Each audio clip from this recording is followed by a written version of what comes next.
I will show you how to make my bedding mga kamoys. You know bedding mga kamoys. So like that is bedding. So like this. So nilabahan ko ng iba mga kamoys. At saka dito ako. Kumusta na kayong lahat mga kamoys? Ito ang sleeping room namin. Nag-change ako ng panibagong bed. Bedding. Ano yung bedding mga kamoys? Betten sa German. At saka kasi maliit si Lisa, mutong-tong sa bed. Kasi maliit ako mga kamoys, I will tong-tong sa bed namin. Ilagay ko muna sa ibang side. Lagyan ko ng yung puti mga kamoys na yung nasa pinakababa. Ito ang para hindi dumi ang bed. Ito. Baka ihi mga kamoys. Ito ang ito ang hapin sa foam namin mga kamoys para hindi madumi. Ito labahan pwede ng cook wash. Cook wash is kanang luto mga kamoys, baka ng 60 grade is boiled already. Boiled. Para nagpa-boil ka ng tubig mga kamoys, mapaso ang nimo, mga kamay. Paso is born. Pag mainit mga kamoys. Kasi puti, ang mga puti dito mga kamoys, yung allowed lang mag 60 at 95 degrees mga kamoys. Celsius pala, degrees, not degrees. Degrees Celsius. At saka ito ang paggawa ko sa bed. Malayo ang camera mga kamoys, no. Hindi kayo makakita mga kamoys ng mabuti. So, i-flat ko ito para makita ninyo mamaya. At saka isuot ko yung mga ipasok ko yun sa mga unlan mga kamoys, ko. Kasi nagtaod pa ako sa yung para sa foam mga kamoys na hindi magkadumi ang foam.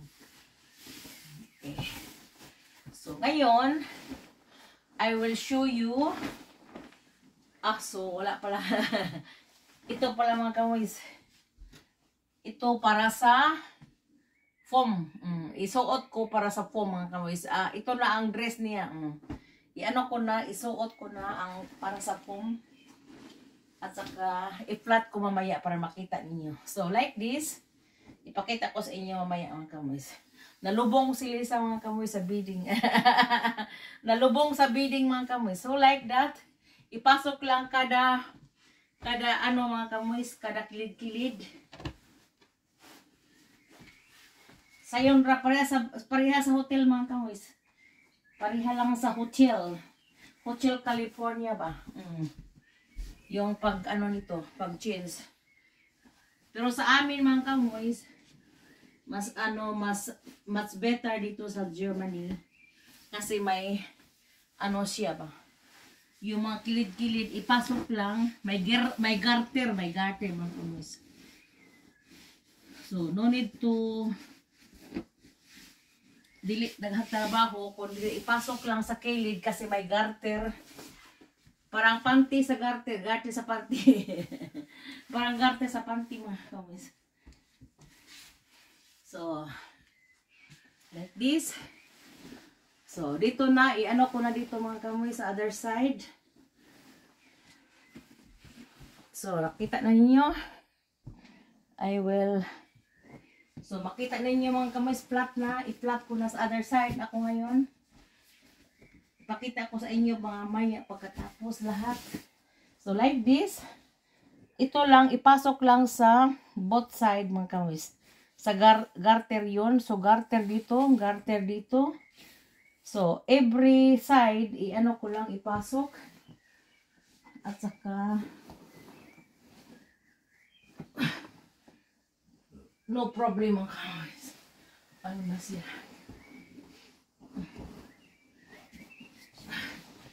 ano lang, maliit lang bedding namin mga kamoys.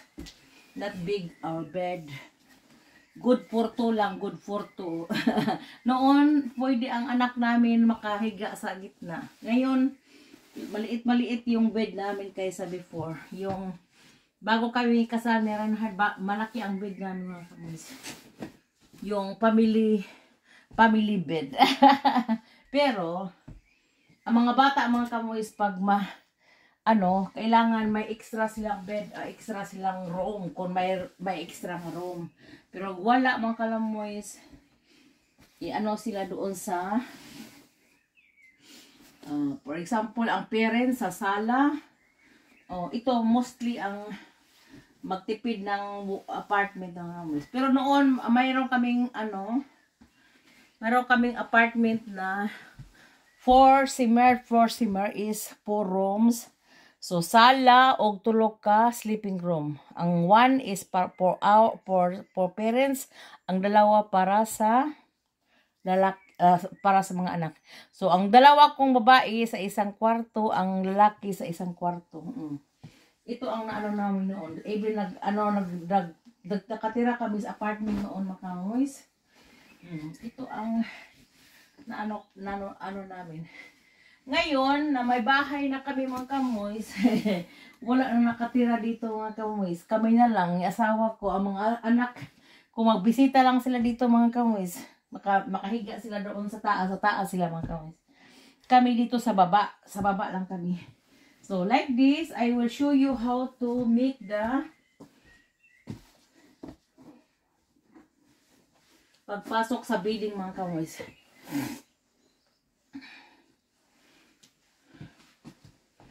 So, ang pagpasok sa bedding like this.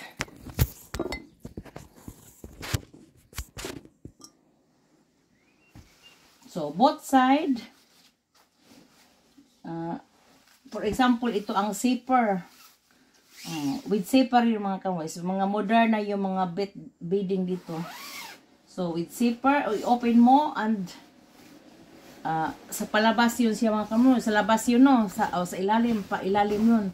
Pero gibaliktad namin mga kamoys para ganuhin lang namin, gano'n no. So like this, isod mo mga kamot. Onya.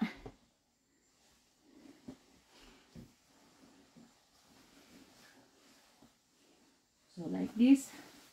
Pangitaon nimo ang pinakadulo mga kamoys. Pinakadulo yung sa paa mo nga side is baba.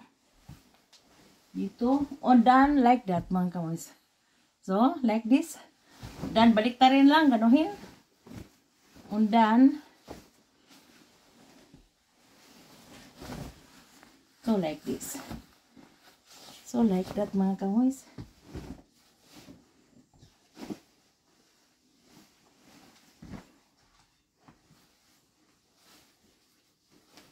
Gigutom na ako mga kamoys. Nag-almusal lang ako. Ang paniagto, panihapon ko na. Pagdating ni asawa ko, kakain kami. Naggawa ako ng apritada ngayon mga kamoys. Apritada and naggawa ako ng apritada at ang bedding ginawa. Grabe, maraming trabaho mga kamoys. At katrabaho pa ako mamaya. Pagdating ni asawa, mamili kami sasama siya, mamili kami ng tubig. At saka tubig at saka pagkain ng kamis. Kasi may bisita kami sa Thursday. Thursday dito is holiday mga kamis. You know holiday? Father's Day.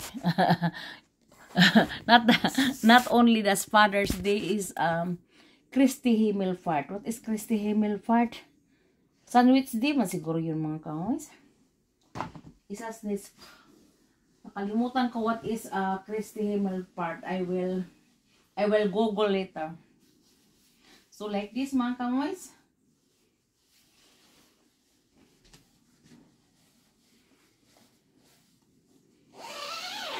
Sipiran lang, isiper lang mga kamoys, isiper lang. Isiper, not lucifer ha, isiper. Isiper lang mga kamoys, not lucifer. So like that, ito na mga kamoys, bed na. So dito ko na gipasok ang bed namin. yung beading. So like that. Malamig pa dito mga kamoys, hindi pa warm. So, nag-warm na last month, pero ngayon malamig na naman mga kamoys. Kailangan pa ang bed naming makapal. Kasi dito is makulimlim palagi at saka ulan at saka malamig. So, nandito naman ako sa other side mga kamoys. Sa asawa ko naman, yung bed niya, i-ano ko. So like this also mga kamoys. Hindi pala ako mag-on ng light kasi pa dito. Hindi pa makulimlim sa bed namin. Pwede pa. Makita pa ninyo mga kamoys, no? Makita pa ninyo mga kamoys. Yeah. Ang pag sa beading. So like that again. So like that, the same procedure. So like that. Uulan dito mga kamoys at saka malamig. Makulimlim. At saka baka sa Thursday din may bisita ako at saka sabi mag-ulan daw. Parang ito din ang weather sa Thursday. Pero mag-barbecue kami kamoys. May fellowship kami sa Thursday. Father's Day, may fellowship kami sa Christian Church mga kamoys. Punta sila dito at saka sinong pupunta makakain ng panihapon. Panihapon is dinner. Mag-barbecue kami pagkatapos or mangain kami after sa fellowship mga kamoys. Ito lang. At saka close ko na mga kamoys, close the open. So, madali lang yung mga kamoys pag mo ang procedure. Pag isulod mo dito. Isulod mo dito ang every side, both side. Isulod mo. At saka sipiran mo ang kamoys. Isipir lang, like that. Zipper only to close the open. Yeah, so like that mga kamoys.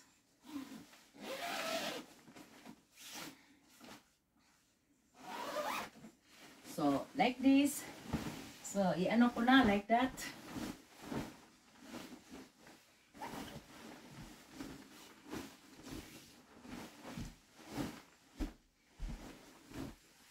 So, at saka ito ang mga unlan namin mga kamoys. Makabungog ang mga unlan namin mga kamoys. Mga malaki ang unlan namin. Unlan is Kissen. Kissen in German. At saka yung beading is Bitten. So, a new Bitten haben wir. We're having a new bed. New beadings. Presko mga kamoys. At makahiga dito, maligo din. Before matulog dito mga kamoys, kailangan maligo mga kamoys kayo. Presko ang amo bed. Amo beading. So, isuot ko na ang mga ito ang para sa unlan mga kamoys. So, the same procedure, pero hindi na yun nabaliktad, kundi short lang siya. Ipasok mga kamoys ang unlan. Ito ang unlan. Ipasok ko lang dito sa yung hula. Hula is Kissen hula. Kanang iyahang punda pala mga kamoys. I forgot the punda. I remember the punda. Sa amin, doldol. Noon mga kamoys, yung unla namin is made of doldol. Doldol is cotton. May cotton tree kami noon. Mahaba siya mga kamoys at saka mamunga yun siya. Parang avocado tingnan. Or kakao. Siya mga kamoys. Pag mahinog siya, maging cotton na yung sa ilalo, mga kamoys. Cotton. Namin, i-harvest namin at saka ipatuyo at saka, lagyan namin ng unlan. Ilagay namin sa unlan, mga kamoys. Tahiunin namin ang punda. Not gin, punda ha. Punda, mga kamoys. Punda is Kissen hula. Kissen hula is Kanang kuan mga kamuis ba? Higdaan nato para sa unlan. Mo na kisin hila dere.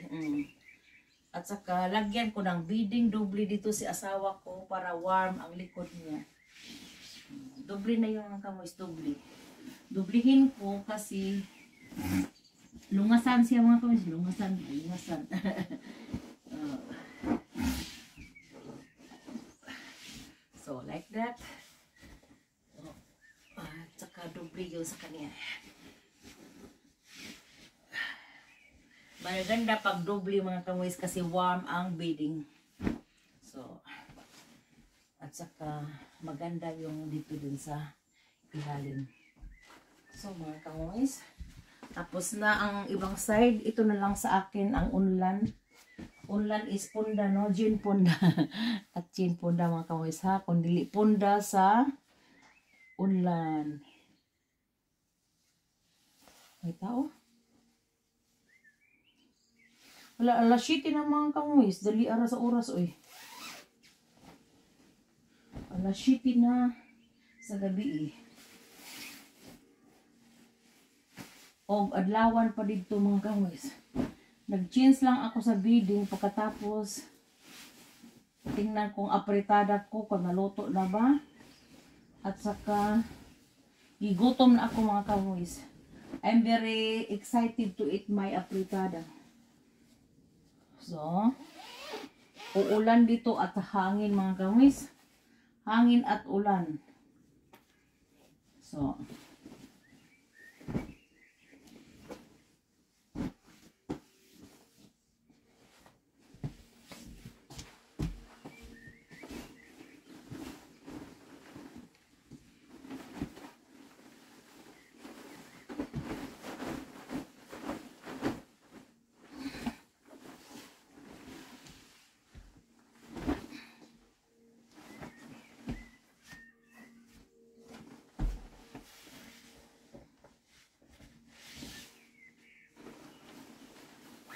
so like that mga kawas. Oy. Wala, ang suga namin ang lamp namin na uyog mga kawas. Parang naglindol. Parang naglindol. Nasabda na ako mga kawas. So, like this. So, iana lang. At saka, I will show you my bedding. So, mga kamoys, lahi-lahi may color. So, ito ang unlan namo. Kani may unlan. Oh. Dawa. Lahi-lahi may color din sa kuan. Orange sa iya ha ako, murag rosa. At saka ang bed namin pareho. Ito ang itabon namo isa amo legs mga kamoys kung matulog. So, dito is i-open namo ang window sa gabi pag matulog. Upkeep kanang inana ba mo na among window pa sa gabi open na siya para fresh air makadlami ang katuog ng kamis. So ito lang at saka ito lang ang pag-ano gawa ko sa breeding mga kamis. Ito ang sleeping room namin. May mga tanim kami since yung COVID. Ito ang fresh air, yung may oxygen mga kamis. At saka may malaki pa kaming cross dyan. Galing yun sa parents-in-law ko. Sa gitna yun noon dito. Pero gibaliktad ko ngayon ang ito sa frame sa gitna at ang cross nandoon sa kilid. Kasi maliit yun siya at ito malaking space ang ano guys. At ikong aparador namin mga kamoys na puti. Noon is sa time nila ni Opa is ano yun. Brown mga kamoys nga. Brown nga furniture. Ito, binago namin lahat. Puti na ang aparador namin at saka yung night console namin. Night console is, may Mama Mary pa ako doon mga kamuis. Pa Mama Mary. At saka, ito lang ang bed namin. Maliit lang ang sleeping room namin. At least, may sleeping room kami. At saka, dito sa kilid-kilid, may mga hanger kami doong ano, mga bag sa taas. At saka may ano din ako, Mother of Perpetual Help mga kamuis. Antique yun, di ante pamay na husband. My husband's auntie is antique yung mga kamoys. Antique na, ano, ito ang ginawa ko mga kamoys. This is a frame. Ako ang nagkulit nito. Water painting. Water painting, mom siguro yun. Water painting. Nice? Okay mga kamoys, ito lang at saka babalik na ako. Dito na ako sa dining room namin. Ang dining room namin at saka sleeping room namin is ano lang. Ang mga old houses dito mga kamoys, iba ang pag-build. Pero ngayon ang dining room at saka sala is connecting. Pero sa amin mga kamoys, ang connecting namin is bed and dining room. Kasi this is an old house just built 1930s. Sa ano pa daw kung after the Second World War mga kamoys. So ito ang ano namin sa sala o sa dining room pala. Dining room namin. Ito ang ano namin, mga furniture na puno sa furniture kasi sa apartment yun namin noon mga kamoys. Sa apartment yun namin noon. Dito kami mag-karaoke or mangain sa pamilya ko pag marami kami mga kamoys. Pag kami lang dalawa ni asawa ko, doon lang sa kusina. So dito may mga prutas ako. At saka mga wine. At saka may orasan akong pinamana ko sa gialagaan ko noon mga kamoys. Itong alaga ko at saka ito sa friend ko binigay niya. Maganda mga kamoys no. Magandang kulit. Magandang picture. Binigay niya mga kamoys kasi nag-transfer sila. Doon ito sa ano nila sa sleeping room. Pinabigay niya. So, ito pa ang sa Mother's Day na gift. Ito ni asawa ko. Ito daw ako, si Lola. Si Lola nagbikini. At saka ito, flower sa mga anak ko, mga kamoys. Ito sa asawa ko. At ito sa Pentecostal Church sa Mother's Day gift. Punta ako doon sa ano mga kamoys. So, dilinisan ko na ang bathroom. Naglinis ako kanina mga kamoys. Naglinis na ako kanina, oh. Very clear na ang ano namin. Ang bathroom, ang furniture. So, ito, punasan ko pa bukas ang sahig. Ang sahig lang wala mga kamoys. At saka, uy, ito na ako sa kusina. Nagluto ako ng apritada mga kamoys. Ipakita ko sa inyo. Uy, wow. Ooh, it's very nice. Nice. Paglunod na lang sa I will follow the carrots and the potatoes later and the paprika bell, pepper bell. Ito ang last mga kamoys. At lagyan konti ng ketchup dan apritada na siya mga kamoys. So, ito lang at saka see you later. At I will show you again. Ito ang giplants ko kanina mga kamoys. Yung para oxygen flower. Gihumulan ko siya last year. Ito na ang mukha niya. Hala. Oh, malaki na siya mga kamoys. Tinanim ko para tumutubo siya mga kamoys. At punta ako sa sala. So, nag-clean na din ako sa sala mga kamoys. Pero ang sahig hindi pa. Nag-dust. So, ito ang mukha sa sala namin. At saka, ito ang Valentine's Day gift ni asawa ko. Buhay pa. At doon magpiano si Apo pag magtukar, dito ako magkaraoke sa Star Maker ko mga kamoys. Meron akong microphone dito. Microphone para Star Maker at headphone. At ito lang mga kamoys at saka yung picture sa pamilya ko. At doon ang ni hubby ko. Yung hubby sa American football. Ito ang sa kanya mga kamoys. Okay mga kamoys, ito ang mga tanim ko sa sala. Buhay pa.